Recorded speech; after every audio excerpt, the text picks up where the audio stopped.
Thank you, Mr. President. I'd also like to thank Under Secretary General Vladimir Voronkov for his insightful briefing. And I also thank Executive Director CTAD Natalia German and FATF President Elisa de Anda Madrazo for their remarks. We take note of the 21st report of the Secretary General on the threat posed by ISIL to international peace and security. Pakistan condemns terrorism in all its forms and manifestations.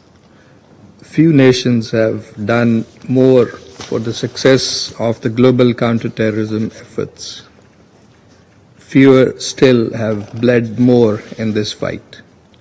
Pakistan has been at the forefront on both counts, with 80,000 casualties and hundreds of billions of dollars in losses to our economy. Pakistan's sacrifices are unmatched. So is our resolve to eliminate this menace. I should recall that Al-Qaeda was largely decimated due to Pakistan's efforts. Today, we stand firm against Daesh and its affiliates, the Fitna al-Khawarij, TTP, BLA, and the Majid Brigade, that are actively collaborating in Afghanistan and the region, sharing resources, information, and physical space to carry out attacks against Pakistan. Mr. President, the Secretary General's report underlines the evolving danger. First, Daesh and its affiliates continue to pose serious threat to international peace and security. They continue to adapt and retain operational capabilities. Daesh affiliates are increasing concentration in Africa, particularly in West Africa and the Sahel. And this Council must make efforts to stem the mushrooming of terrorist entities in that region. Third, while Daesh has suffered setbacks in the Middle East, nearly 3,000 fighters are still entrenched across Iraq and Syria, and that is concerning. Fourth, the situation in Afghanistan remains precarious. With some 2,000 fighters, ISIL-K poses the most serious threat. Mr. President, indeed, terrorism within and from Afghanistan is the single most potent threat to that country, to the region, and the world. Although the Afghan interim government has been fighting ISIL-K, the threat from various other terrorist groups such as Fitna al-Khawarij, TTP, and Baloch militant groups having sought refuge in ungoverned spaces in Afghanistan remains unaddressed. For Pakistan, the danger is grave and immediate. The TTP, with nearly 6,000 fighters, is the largest UN-designated terrorist group operating from Afghan soil. With safe havens close to our borders, it directly threatens our national security.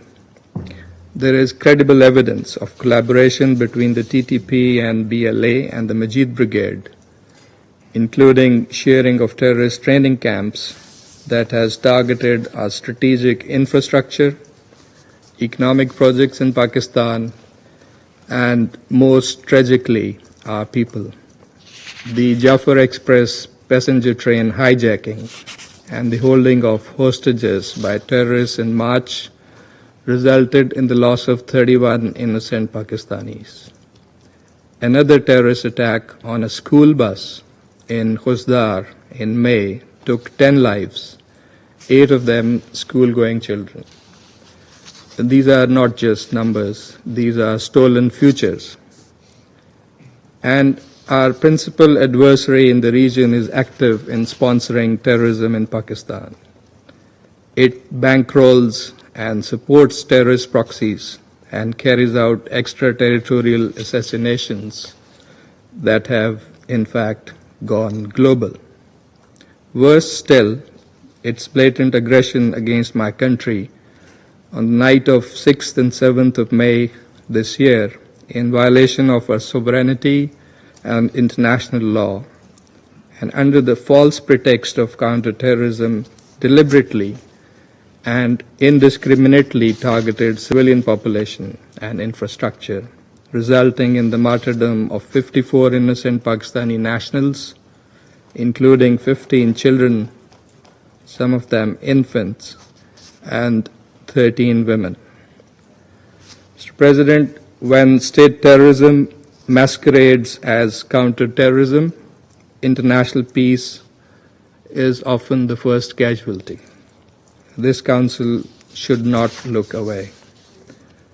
Mr. President, terrorism today is not just on the battlefield. It is online, it is algorithm-driven, it is financed through digital shadows. Terrorist groups are experimenting in the digital space to glorify violence and exploit social media platforms for online radicalization and recruitment of youth, particularly vulnerable individuals. ICTs and AI are being misused by terrorist entities for propaganda and to organize and recruit online. Mr. President, we must respond with clarity and conviction and through a holistic approach. First, we must address the root causes of terrorism. And I thank USG Voronkov for reminding us again today about the imperative of prevention, the importance of a longer-term vision, and the crucial need to take measures aimed at addressing the conditions conducive to the spread of terrorism. In simple words, Pillar 1 of the GCTS merits our full attention. Second, we must address state terrorism and oppression.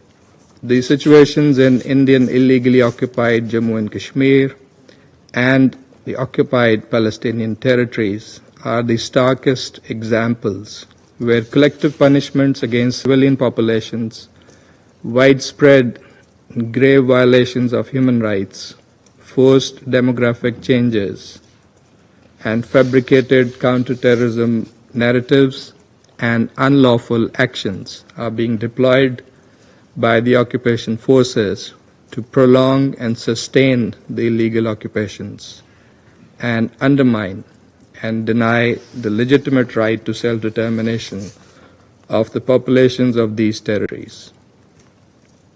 I would stress, occupation cannot be dressed up as counterterrorism. Third, we must clearly distinguish between terrorism and the legitimate struggle of peoples against foreign occupation and for exercising their right to self-determination. Fourth, we need to make adequate changes to the sanctions regimes to incorporate new and emerging threats and end the dangerous stigmatization of Islam and Muslims. We must accept the reality. There has been a surge in the emergence of right-wing extremist and fascist movements in several countries and regions of the world, leading to terrorist violence. Yet, we see a strong inclination to see acts by non-Muslims not as terrorism, but often described just as violent crime.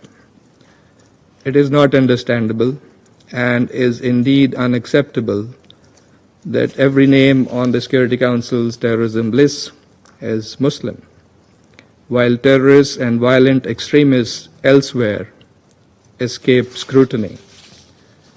There is no non-Muslim in the lists. This must change. This situation also contradicts the UN's and this Council's stated position that terrorism is a global phenomenon and it cannot and should not be associated with any religion, nationality, civilization, or ethnic group. Fifth, we must address and regulate new tools of terror and strengthen cooperation from Interpol to national law enforcement to choke off the digital arteries of terrorist networks. Mr. President, effective CT efforts require joint action, firmly anchored in consensus-based principles and embedded in the framework of international law. We can better succeed against terrorism through unity and cooperation, without double standards or discrimination, and by preventing its exploitation for politically motivated agendas that attempt to shift public opinion away from the real challenges that we face today. Double standards and political agendas are themselves the oxygen for terrorism. We can defeat terrorism by fighting it together and fighting it justly. I thank you, Mr. President.